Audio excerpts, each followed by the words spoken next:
porque les heredaron el camino para transitar la vida, porque el amor y el ejemplo son los principales nutrientes que le dan riqueza y fortaleza a la enseñanza, porque el comportamiento está relacionado con las enseñanzas recibidas, porque en la senda del camino se siguen las huellas que primero se admiraron, luego fueron ejemplo, porque ese legado nos permite seguir transmitiendo sus enseñanzas. Ellos son hijos de tigres.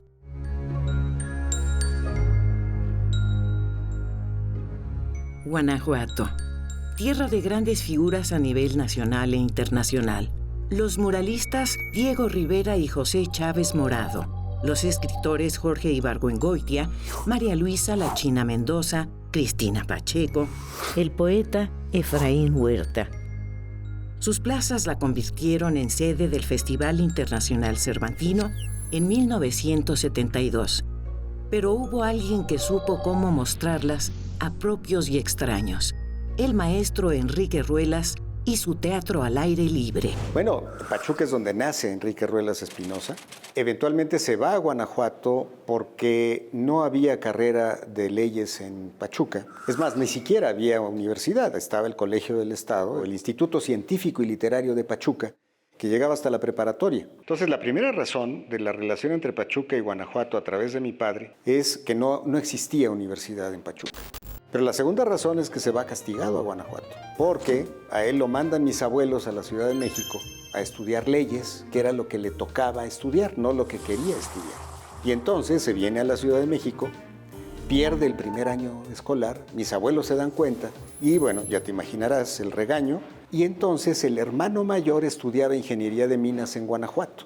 Y cuando mis abuelos lo quieren hacer estudiar leyes, entonces deciden mandarlo a un lugar bajo la custodia del hermano mayor, en donde no le quedara otra más que estudiar, porque en ese pueblito de entonces pues no había otra cosa que hacer. Lo que no se imaginó nadie es que mi padre iba a encontrar el nicho perfecto para su vocación teatral. Se casó con una guanajuatense, mi madre, y para fines prácticos pues fue guanajuatense, al grado de que ahí siguen los dos. Sus restos reposan en la Basílica de Guanajuato. Enrique Ruelas iba y venía de la Ciudad de México a Guanajuato. La carrera de leyes quedaría en el pasado. Sus intereses estaban más que enfocados a sus intereses fundamentales, el teatro y la literatura. Bueno, en realidad mi padre regresa de Guanajuato habiendo concluido los estudios de leyes, pero sin haberse recibido. Y empieza a trabajar aquí en la Ciudad de México, y para alguien a quien le interesaba el teatro y la literatura, pues no le quedaba más que dar clases. Y empieza a dar clases de literatura en un par de escuelas privadas, una de ellas la Academia Militarizada México, que dirigía uno de sus hermanos, y empieza a vincularse con el mundo teatral de la época, y empieza a vincularse con Fernando Wagner y con Luis G. Basurto, en fin, todos los personajes del mundo del teatro de la época. Celestino Gorostiza. Se arma un grupo que funda la carrera de arte dramático en la UNAM, que eran Celestino Gorostiza, mi padre y Fernando Wagner. Crean la carrera en la UNAM, él empieza a dar clase, es muy exitoso como director teatral, tan exitoso que monta varias obras en Bellas Artes con sus alumnos de la UNAM, pero no solamente. De hecho, monta una obra que fue exitosísima con personas de color negro, todos, el Emperador Jones, en Bellas Artes. Y en 1950, por esa obra, el Emperador Jones, le da la Asociación de Críticos de Teatro de México el premio como mejor director de teatro. Y había competido en esa ocasión con Luis G. Basurto y con Salvador Novo. Él era el más joven de los tres, tenía 36 años. Que estoy hablando de 1950. En el 52 lo llama el rector de la Universidad de Guanajuato, el licenciado Torres Gómez, y le pide que haga lo mismo que había hecho en la Facultad de Filosofía y Letras de la UNAM, que lo haga en Guanajuato. Y entonces es así como mi padre regresa a Guanajuato, pero ya triunfador, ya siendo un director de teatro reconocido, ampliamente reconocido, a crear el grupo de teatro que 6 meses después montaría la primera puesta en escena de los Entremeses Cervantinos, que fue la proyección internacional que tuvo mi padre hasta la fecha. Para todo aquel que haya visitado la ciudad de Guanajuato, es imposible olvidar sus emblemáticas plazas, en donde el maestro Ruelas daba vida a sus personajes: la plazuela de San Roque, el mesón de San Antonio o la plaza de Mejía Mora. Estaban las locaciones, Pero, ¿dónde estaba el reparto? Que yo creo que es una combinación, porque por una parte mi padre tenía el ojo clínico, si me permites llamarlo así como médico, el ojo clínico para descubrir ese talento en las personas, para hacer el apareamiento entre la persona y el personaje, lo que hoy llamaríamos casting, pero además tenía una mano tan hábil para formar actores que era capaz de hacer de cualquiera un actor. Entonces yo creo que esa era la combinación. Fíjate a qué grado era su sensibilidad como director de teatro, que la compañía Hermanos Rodríguez de cine, cuando filma aquellas películas para niños que se recordará tu auditorio, La Caperucita Roja, Pulgarcito y la Caperucita, La Sonrisa de la Virgen, en fin, contratan a mi papá para que él sea el que dirija a María Gracia, que era una niña de 5 años, que era la actriz principal. Imagínate hacer actriz a una niña de 5 años. Por supuesto, la niña tenía que tener el talento, pero tenía que tener a alguien que además le sacara ese talento. Yo creo que esa era una virtud que tenía mi papá.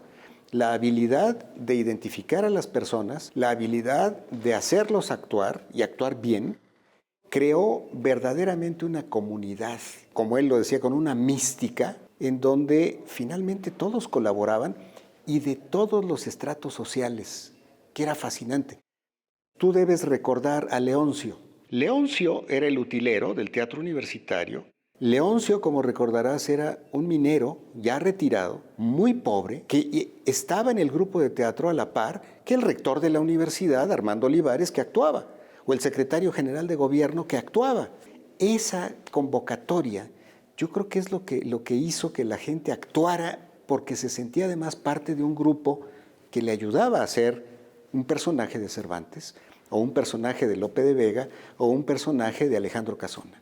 Escenarios únicos y maravillosos tiene la ciudad de Guanajuato. Solo caminando por sus calles y callejones nos podemos dar cuenta de ello. Pero, ¿cuál era la mirada creativa del maestro Ruelas? Él relata cómo decidió el espacio de la Plaza de San Roque para montar los entremeses. Y en los relatos que encontramos de los escritos que él dejó después de que murió, ahí narraba cómo cuando iba a llevarle flores a mi mamá, que vivía en la calle Juárez, a un lado de la Plaza de San Roque, tenía que atravesar San Roque, y ahí fue cuando empezó a pensar en montar algo, no sabía todavía qué. Cuando años después, ya cuando regresa triunfante a Guanajuato, surge la idea, además ya se había casado con mi mamá, surge la idea de hacer alguna obra al aire libre, que era algo que él venía pensando de tiempo atrás. Decide San Roque para los entremeses. Pero uno se preguntaría lo mismo, ¿y cómo fue que decidió o encontró el escenario del Retablillo Jovial en ese mesón viejo, desvencijado, que acaba siendo un escenario fabuloso? O la Plaza de Mejía Mora para los pasos de Lope de Rueda. O la Rinconada de San Matías para el Caballero de Olmedo. Bueno, Yerma, al lado de un río frente a una montaña, también ahí en San Matías. Era un ojo clínico otra vez, no solo para las personas, también para los escenarios.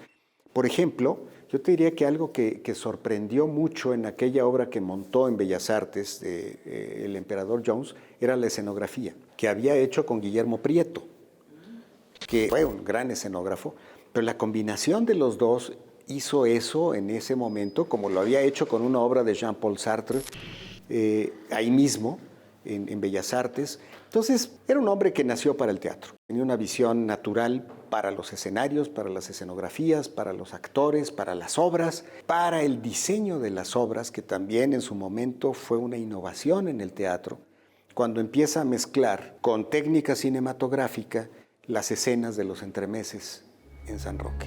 El maestro Enrique Ruelas nunca fue un improvisado. Manejaba varios lenguajes, lo que seguramente le dio la pauta para hacer lo que hizo, y lo logró con grandes creces. Fue subdirector del Instituto de Cultura Cinematográfica de la Ibero. Fue director de televisión de Telesistema Mexicano. Esos secretos que tal vez su público no los conoce, pero en su mente, nos queda claro, imperaba su espíritu de director de escena. El teatro era lo suyo. Fue un hombre muy inquieto, pero también muy organizado.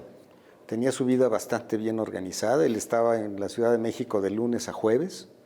Los jueves en la noche se iba a Guanajuato, estaba en Guanajuato viernes y sábado y en la madrugada regresaba a México. Los domingos me decía, vamos a dormir el fútbol. Entonces nos sentábamos, yo veía el fútbol, él lo dormía y luego le iba platicando, de repente abría los ojos cuando había un gol. Decir Guanajuato para las jóvenes generaciones los remontan al Festival Internacional Cervantino, este enorme festival que se celebra cada año. Pero fue gracias a la maestría de don Enrique Ruelas que eso sucedió. Su enorme visión quedó plasmada para convertir a Guanajuato en una ciudad cultural por excelencia. 1953. El estreno de Los Entremeses fue el 20 de febrero de 1953. Antes de eso, cuando él era estudiante y llega a Guanajuato como estudiante de leyes, monta obras con sus amigos, entre los que estaba mi mamá, 8 años más joven que él, pero finalmente pues era parte de la palomilla que empezaron a montar obras. Y entonces lo hacían en Teatro Juárez, que llama la atención que un grupo de muchachitos, entre los 20 y tantos, 30 y pocos, montaran obras en el Teatro Juárez en Guanajuato. Pero, como te decía, ya cuando regresa a Guanajuato y ya había incubado esa idea del teatro al aire libre, pues ya lo que sigue es solamente al aire libre. Si el maestro Ruelas viviera, seguramente estaría buscando nuevas locaciones para alguna obra o alguna adaptación para sorprendernos a todos. Su imaginación y su amor por el arte, por el teatro, no paraban. El mayor desafío que puso a todos sus espectadores fue haberlos metido a una mina.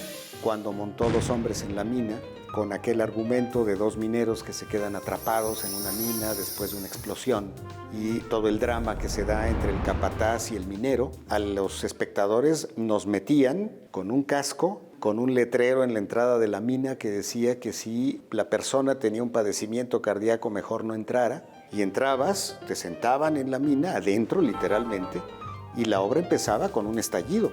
Por supuesto era el ruido nada más, pero el susto que uno se llevaba allá adentro era brutal. Te ubicaba de inmediato en el escenario real, que había sido una mina. Gracias a la memoria de Enrique Ruelas Barajas y a su deseo de mantener viva la memoria de su padre, seguimos descubriendo sus saberes, sus premios y su vida misma, pero sobre todo, su enorme sencillez para pasearse por todo Guanajuato. Fue un hombre muy sencillo. A pesar de todo eso que hizo, nunca hizo alarde de nada. Yo me enteré de aquel premio a Mejor Director de Teatro de 1950, que después se repitió en 1953, precisamente ahora el premio debido ya no al Emperador Jones en Bellas Artes, sino a Los Entremeses en San Roque.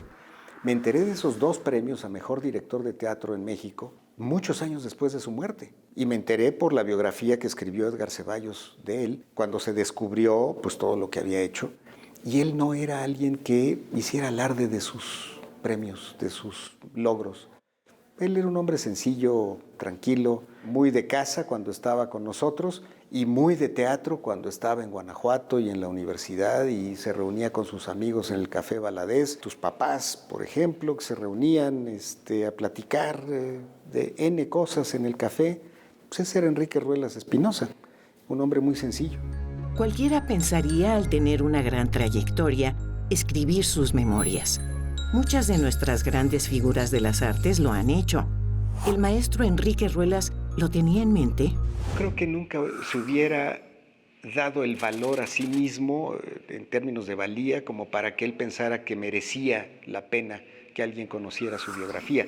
No me lo imagino. Lo que sí te puedo decir es que en una caja que encontramos con muchos de sus documentos a la muerte de mi madre, sí recordé que nos decía varias veces que ahí estaba guardando cosas para cuando escribiera, se pusiera a escribir. Yo creo que más que sus memorias, a él le interesaba escribir sobre teatro, porque encontramos varias cosas que ahora están saliendo a la luz a través de la Fundación Cervantista y gracias a Edgar Ceballos, de propuestas que él hizo, de análisis que él hacía. Entonces yo me imagino que eso sí pensó escribirlo.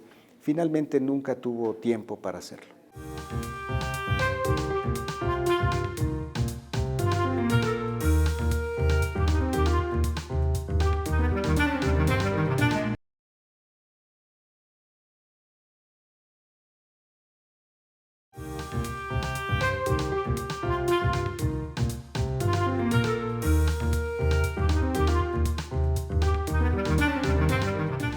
El mejor premio para don Enrique Ruelas fue ver cristalizada su obra con el Festival Internacional Cervantino, que nació gracias a sus entremeses cervantinos y el teatro al aire libre. Cada año, su nombre no deja de ser mencionado por la gran obra teatral que instauró. Sí, yo lo que recuerdo de aquella época era 1972, yo estaba por entrar a la carrera de medicina. Él se encerró, literalmente se encerró en Guanajuato prácticamente 3 meses antes del festival para montar otra obra al aire libre que solamente se presentó en el festival, que se llamó Estampas del Quijote, en el atrio del Mineral de Cata, de la iglesia del Mineral de Cata. Yo creo que él lo vivió con un poco de ambivalencia, te diría, porque por una parte yo creo que se dio cuenta de la proyección internacional que esto había adquirido, pero al mismo tiempo me da la impresión de que como a él no le gustaba este tipo de protagonismos, tampoco le gustaba mucho figurar en el festival y estar demasiado visible para el festival. Entonces yo creo que vivió esa ambivalencia durante los 15 años en los que le tocó Festival Cervantino. Él murió pocos días antes de que iniciara el 15º. Pero en el fondo te diría, yo creo que fue un orgullo para él saber cómo iba adquiriendo cada vez más presencia internacional el festival y más apoyos de toda índole, ¿no? Desde el gobierno federal, el gobierno de Guanajuato, gobiernos de otros países. De manera que yo creo que finalmente él se fue con esa satisfacción, y hablo en plural deliberadamente, lo que habían creado él y ese grupo de actores, amigos de él, y gente que se fue haciendo amiga de él durante muchos años. Mi padre falleció en octubre de 1987, el 6 de octubre. A él lo internaron en el hospital en junio de ese año. Desgraciadamente ya no pudo salir del hospital, pero su último viaje a Guanajuato fue en mayo, justo unos días antes del internamiento. Él seguía dirigiendo sus obras, él seguía teniendo una vida normal, y yo no me imagino a mi papá encerrado en la casa, ya viejito. Yo creo que se hubiera muerto, pero de depresión, porque era un hombre súper activo.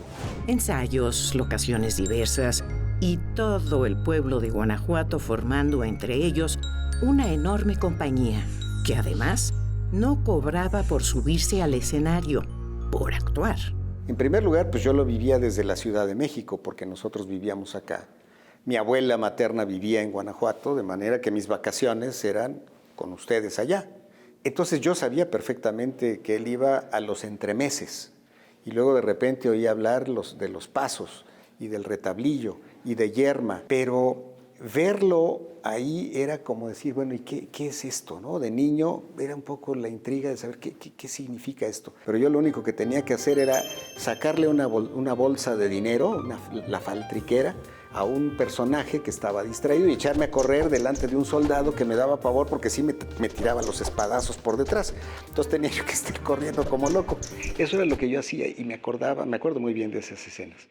Esa fue, diría, la primera etapa de mi intriga sobre lo que hacía mi papá. La segunda parte yo diría que fue ya la conciencia de lo que significaba mi padre en Guanajuato y de lo que significaba el movimiento teatral que después adquirió esta proyección con el festival. Pero déjame confesarte que la dimensión plena de Enrique Ruelas Espinosa la descubrí el día que murió, porque nunca me imaginé que hubiese tenido tal proyección nacional e internacional.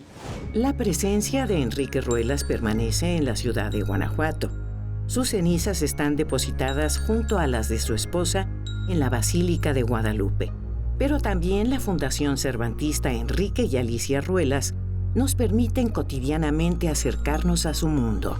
Y entonces hablé con el entonces gobernador, Juan Carlos Romero Hicks, hablé con el presidente municipal de Guanajuato, hablé con Eugenio Trueba, que entonces dirigía el Teatro Universitario como sucesor de mi padre, y les planteé la idea y empecé a darme cuenta de que tenía eco. Y entonces así fue como nació la fundación, con la misión de preservar ese legado de mi padre. Pero no solamente de mi padre, yo vuelvo a insistir y lo he dicho N veces. Yo estoy muy consciente de que mi padre tuvo un papel importante, sí, finalmente fue un líder en ese grupo, pero fue un grupo, y fue un grupo que se fue constituyendo por varias generaciones. Un líder solo no hace nada. El grupo sin líder tampoco. Realmente fue una convergencia de espíritus, lo diría así mi padre, que hicieron posible lo que hoy vemos. Déjame contarte una anécdota que resume para mí el papel que tuvo mi padre en Guanajuato. Cuando estaba yo creando la fundación, además de hablar con estos personajes que acabo de mencionar, me entrevisté con algunos de sus amigos de la época de estudiantes de ellos. Y entonces hablé con una de sus protagonistas de la época, de su primera época cuando armaba el teatro estudiantil, y me dijo una frase que nunca se me olvida y la cito cada vez que puedo. Dijo, Enrique llegó a Guanajuato, creó su mundo y nos metió a todos en él. Pues eso es lo que él hizo. Pero fue una labor finalmente en la que todos ya dentro de ese mundo generaron esta explosión que se convirtió ahora en el Festival Internacional Cervantino. Y ahora tenemos ya una colección editorial de 12 títulos, de los cuales yo te diría hemos rescatado 4 textos de él, 2 muy importantes, Historia Universal de las Artes Escénicas. Siempre, cuando hablamos del legado de los padres, metemos en problemas a sus hijos. Resumir la historia de sus ancestros los lleva a recordar vivencias, su propia vida al lado de grandes personajes que dejaron huella en la historia cultural del país. Sin embargo, no la olvidan. Es difícil resumirlo. Yo creo que es un legado muy profundo, muy grande, muy pesado, pero al mismo tiempo muy estimulante. Uno, la creatividad. Yo creo que su creatividad para encontrar escenarios, para encontrar las obras, para montar las obras, es algo que cada vez que lo pienso y lo leo y lo platico con sus discípulos, con sus amigos, me motiva muchísimo. Pero a la creatividad también sumaba una enorme tenacidad. Haber estado viajando a Guanajuato durante 35 años los fines de semana no habla más que de un hombre tenaz. De manera que eso también me deja como legado. Me deja como legado su vocación social por el teatro. Se le atribuye a Jorge Ibargüengoitia, que decía que si mi padre se hubiese dedicado al teatro comercial, hubiese sido el director de teatro más rico de México. Bueno, nunca lo quiso hacer. Lo pudo hacer, tuvo invitaciones en la televisión, tuvo invitaciones en el cine, pudo haber hecho teatro comercial, lo que hubiera querido con todo el éxito que ya tenía. Y él se dedicó a ser profesor y a dirigir teatro con no profesionales, con comunidades. Eso ha sido también para mí una impronta enorme. Siempre tengo presente a Leoncio, el minero, con Armando Olivares, el rector. Y entre ellos toda la gama de la sociedad guanajuatense unidos en el teatro universitario. Y eso para mí, creo, es tal vez lo que ha arraigado a tal grado el Festival Cervantino, el Teatro Universitario de Guanajuato en la sociedad guanajuatense a 65 años de haberse realizado la primera función de Entremeses. Ese es otro legado. Y el último te diría, una profundidad que te expreso con una anécdota. 2 semanas antes de morir, cuando él ya estaba muy deteriorado, había estado en terapia intensiva varios meses de hecho, estaba en su cuarto, sentado en un reposet, y me tiende las manos y me dice, quiero caminar. Y le dije, no puedes caminar. Imagínate a alguien que ha estado postrado durante tantos meses, ¿con qué fuerza muscular? O sea, no había. Yo como médico sabía que no iba a poder. Le dije, no puedes caminar, quiero caminar. A ver, papi, no te van a dar las piernas, quiero caminar. Bueno, se impuso el padre, le tomó las manos, se levantó con un enorme esfuerzo. Y ya que estaba incorporado, me dice, suéltame, voy a caminar.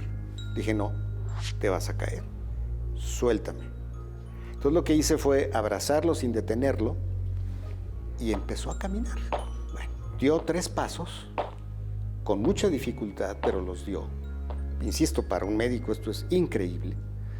Se dio la vuelta, regresó, se puso frente al reposet, me volvió a tender las manos y se dejó caer el reposet. Y entonces me dijo, esto es para que aprendas lo que es el poder de la mente sobre el cuerpo.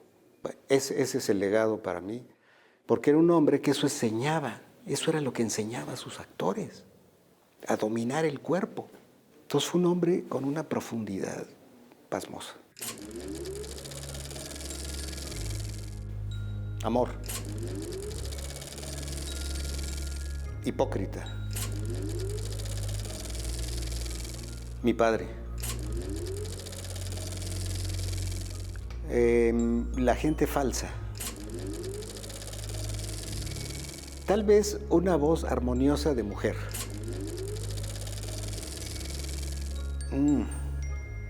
Esto que acabo de hacer ahorita. No me sale. Cuando estaba en la escuela, el pizarrón rayado por un gis. El teatro. Yo creo que ninguna ingeniería me hubiese atraído. Pásale. O sea, que me recibiera con los brazos abiertos y que me hiciera sentir como en mi casa.